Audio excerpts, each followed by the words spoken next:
Après le SDF, le parti univers du professeur Kouvondor tourne le dos aux élections régionales. Mesdames et messieurs, les 13h, bienvenue à cette première sortie de votre journal bilingue de la semaine. Je suis toujours en compagnie de la très charmante Regina. Bon après-midi, Regina. Bon après-midi, Ruel, Charlie Talk, and good afternoon, ladies and gentlemen. Thank you for joining us in this edition of the Bilingual Newscast on Canal International. Here are your top stories this Monday.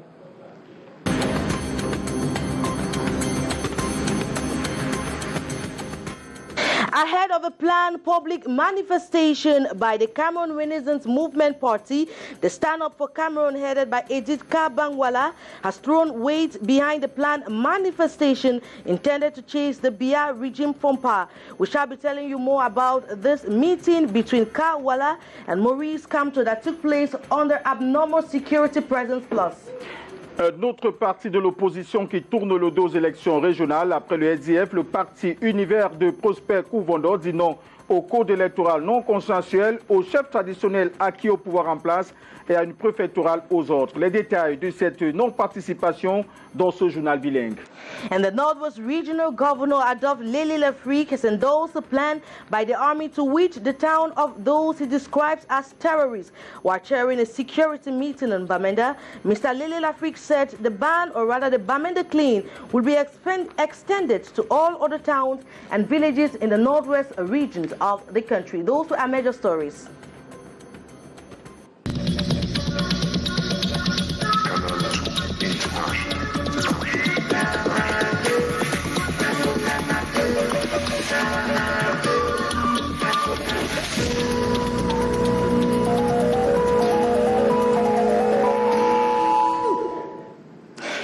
Warm welcome to this edition of the Bilingual Newscast on Canal International.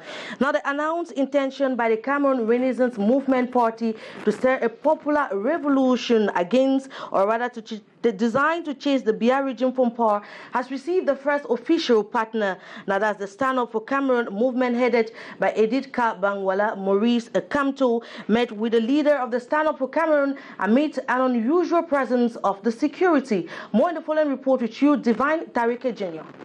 It was hardly business as usual in Cameroon's biggest metropolis, Douala, Sunday.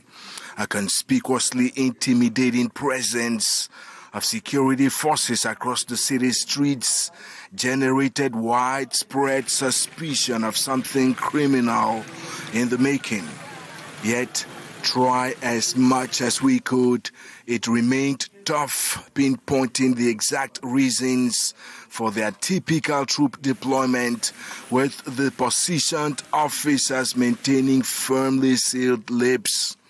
Then the hours crawled by, and as dusk settled on a city fondly touted within some circles as Cameroon's politics research laboratory, the initial images of a confidential encounter between frontline opposition actors Maurice Kamto of the Cameroon Renaissance Movement and Edith Kabangwala of the Stand Up for Cameroon movement started making the social media rounds. And as the reasons for the security fortification became clearer, a statement from the closed-door conclave rapporteur indicated that the deliberation centered on the mutualization of opposition forces for a non-violent ejection of the Biya regime from power, as well as the putting in place of a transition mechanism. Sunday's conclave between the opposition leaders comes in prelude to a planned popular revolution announced for September 22 by the Cameroon Renaissance Movement. Meanwhile, administrative authorities in the center and littoral regions have banned all public demonstrations following a warning from Territorial Administration Minister Paul Atanganji that any troublemakers plotting a disruption of the heralded December 6 regional elections will be nabbed and yanked to incarceration.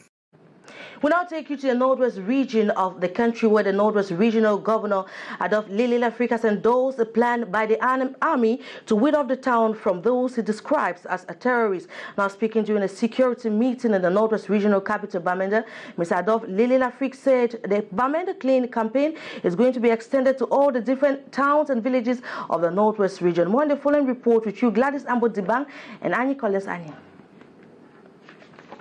The governor of the Northwest region has highlighted the importance of the region to the Cameroonian nation.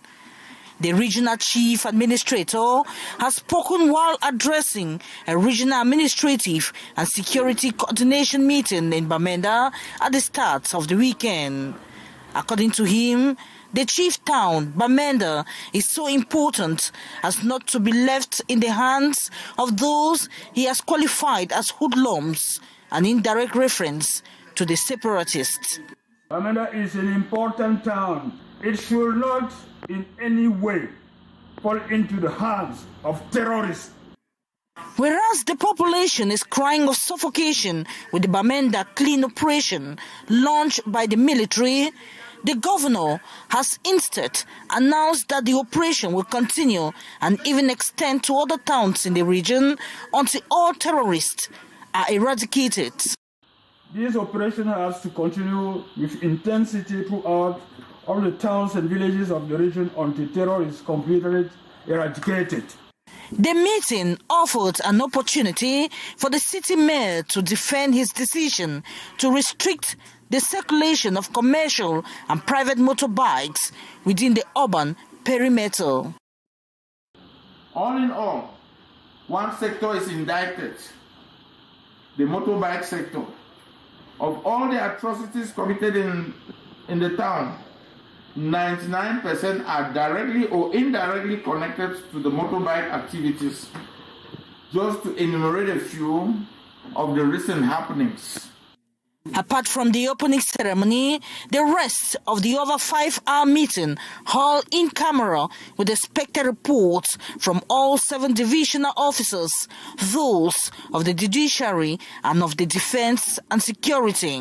If government holds Bamenda and the Northwest region in such high esteem, then the population is expectant of regular supply of basic amenities like electricity, which was absent even when the governor was reading his speech.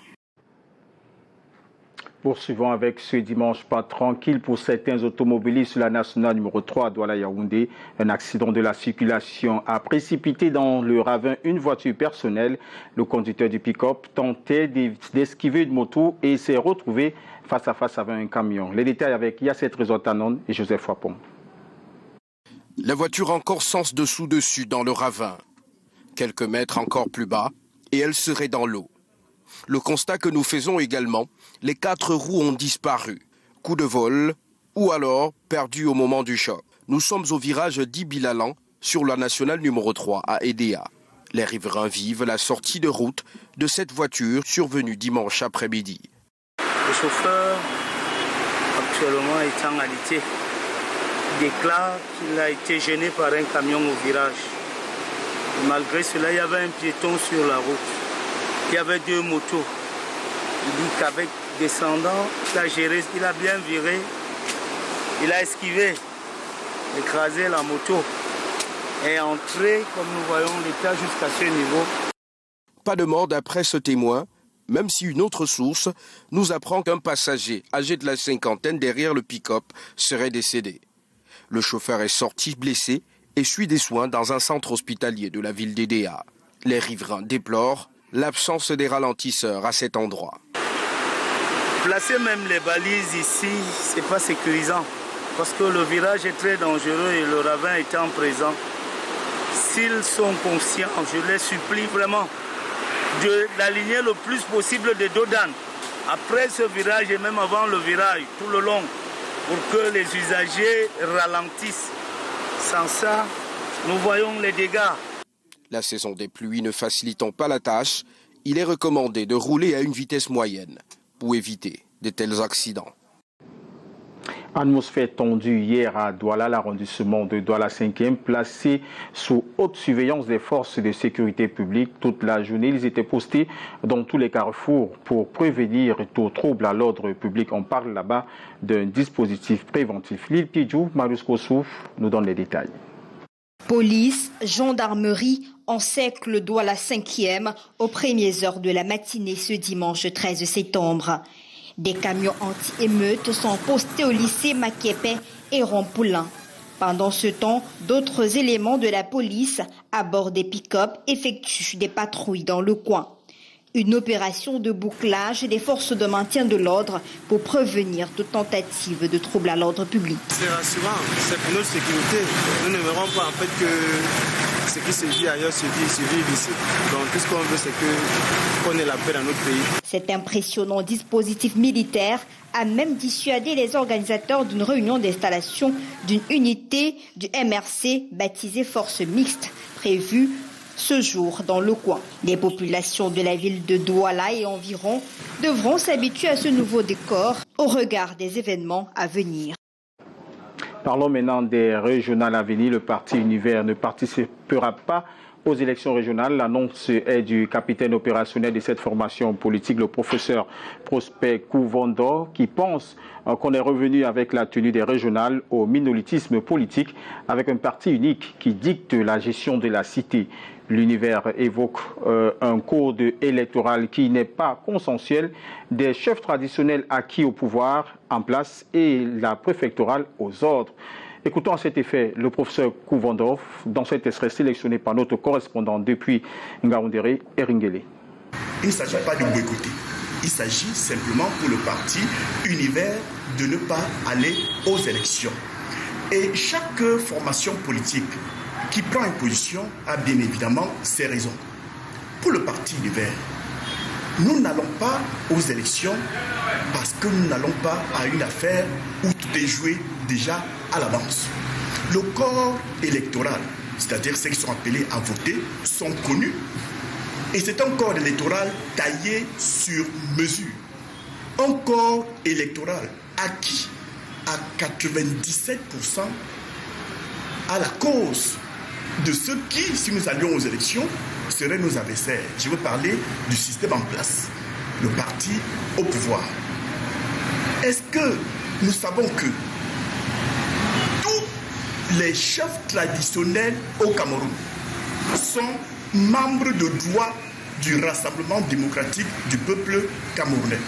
On n'est pas sorti du système de parti unique parce que les textes de ce parti au pouvoir-là sont toujours dans la formule de parti unique où les chefs traditionnels sont membres de droit. Au-delà de ça, nous savons que depuis un certain temps, la préfectorale est mobilisée pour fabriquer des chefs traditionnels qui feront partie de l'électorat. Alors, vous voulez que nous allions à une affaire comme celle-là?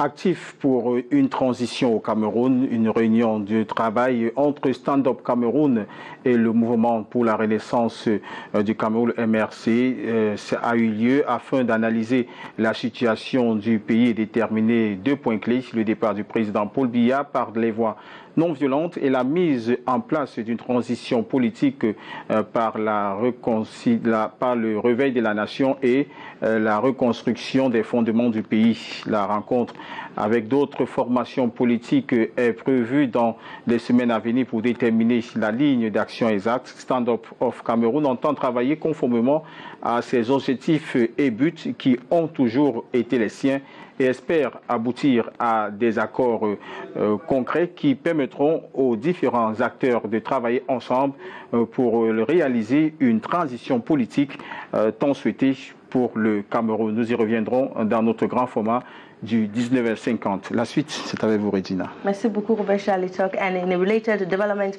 after the Cameroon Renaissance Movement Party, the Social Democratic Front, now the Univers Party has declared the party would not be going in for the upcoming regional elections. Now, the leader of the party, Prosper Nku-Mvondo, made the announcement this day, citing the non-consensual nature of the electoral code, amongst other irregularities. We shall definitely be bringing you more about the decline of the Univers Party in subsequent edition of the newscast.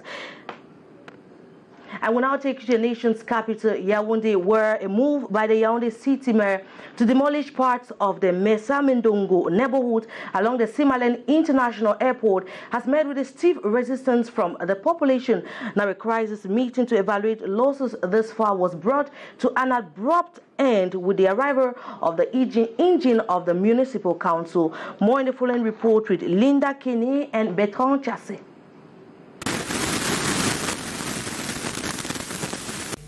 Here, an affrontation between the massive destruction engine of the city council and the desperate population of the Mesa-Mendongo neighborhood in Yaoundé. The evaluation committee to evaluate their losses was brutally stopped by the engine.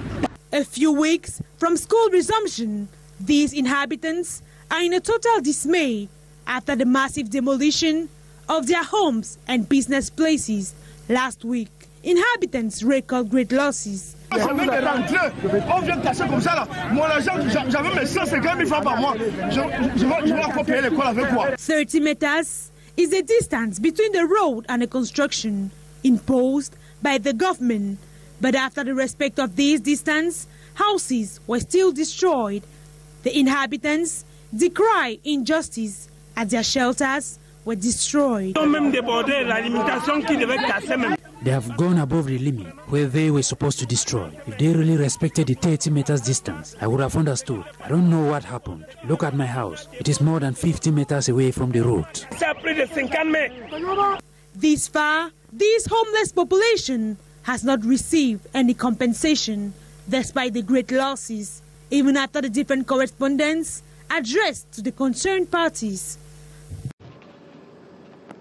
And we now talk health in this edition of the bilingual newscast on Canal International, where efforts are being multiplied to ensure an effective school resumption, the holding of the regional elections, and equally the holding of sporting events. Now, speaking in Yaoundé during the daily COVID-19 daily briefing, the health director, or rather the director of health promotion at the Ministry of Public Health, Dr. Fani Mahamat, said now more than ever before, more efforts have to be deployed to fight against the spread of the COVID-19. Take a listen to the following excerpt.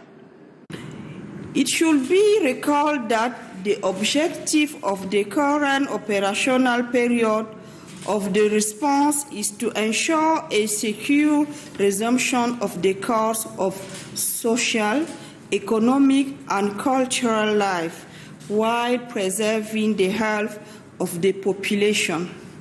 The decentralization of the national multi-sector response strategy has enabled the implementation of more appropriate and contextualized intervention for a more efficient response.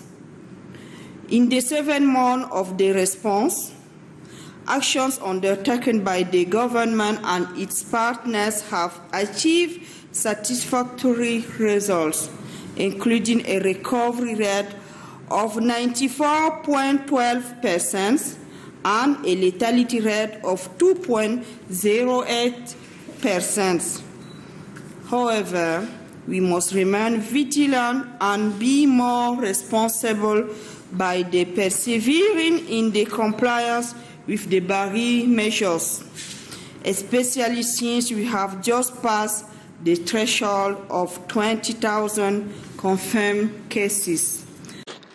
And on our sports page, the indomitable Lion head coach, Portuguese-born Tony Conceição, has announced a list of 32 players to take part in a training camp in October from the 5th to the 13th of October 2020 in Netherlands. Now, the announcement comes 48 hours after Clinton Jay, apologized for his sick step. It should be recalled that in the selection list, Christian Basogok was not selected, and a lot of new players were cited in the list of the head coach of the Indomitable Lions. Robert Chalitok. La suite, Regina, c'est avec la gendarmerie nationale qui poursuit sa mission de sensibilisation et de répression sur l'axe Mbalmayo et Bolova. L'opération a connu quelques usagers très peu ouverts à la discussion. Une opération captée par nos reporters Alain Gislain Kanga et Serge Alienzebou. Nous reviendrons sur cette information dans nos prochaines éditions. Poursuivons en parlant de la cérémonie officielle de remise de médailles de mérite aux éléments de force de défense et aux personnes de l'administration judiciaire. Une cérémonie qui a eu lieu à Bamenda et qui a été reportée pour cause de coronavirus. Les détails avec Marc Chameau et Annie Collins. Dans l'esplanade des services du gouverneur de la région du Nord-Ouest, à Bamenda, une invitée pas comme les autres. Une fillette d'environ 2 ans, aux côtés de sa maman, est venue recevoir la médaille de feu son père, Chinda Nixon, technicien maçon, tué par des présumés séparatistes il y a quelques mois, au village Mendankwe, non loin du quartier administratif. La mémoire triste de l'incident est issue par la reconnaissance de l'État à titre posthume.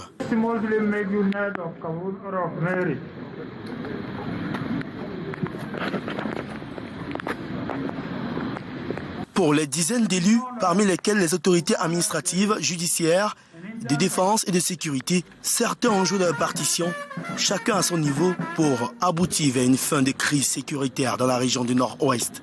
A good number of enemies of peace has been eradicated during these operations led by our defense and security forces. We wish once more to praise their professionalism, bravery and determination as they toil day and night to ensure our security. Si la fête nationale a été infectée par la Covid-19 le 20 mai dernier, ici, la distanciation sociale n'est pas de mise, bafouée par des bisous et autres youyou sur la place publique malgré la pluie.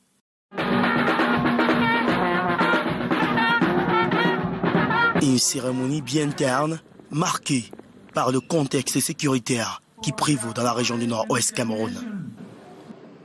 En sport, Lions indomptables, Tony Conceição vient de dévoiler la liste des 32 joueurs qui prendront part au stage de l'équipe nationale du Cameroun prévu du 5 au 13 octobre 2020 aux Pays-Bas. Une liste dans laquelle on note le retour de Clinton J, 48 heures après ses excuses publiques suite à sa cesse-tape. Également l'absence constatée de Christian Basogok. De nouveaux joueurs feront leur première apparition dans le groupe pour un match amical prévu au mois d'octobre face au Japon. Nous y reviendrons dans notre grand format du 19h50. Bientôt la rentrée scolaire et c'est déjà la clôture des activités des vacances. À Yaoundé, le karaté était au menu ce week-end avec la remise des parchemins aux jeunes apprenants au bout de plusieurs mois de pratique. Joël William John 3, Michel Foucault.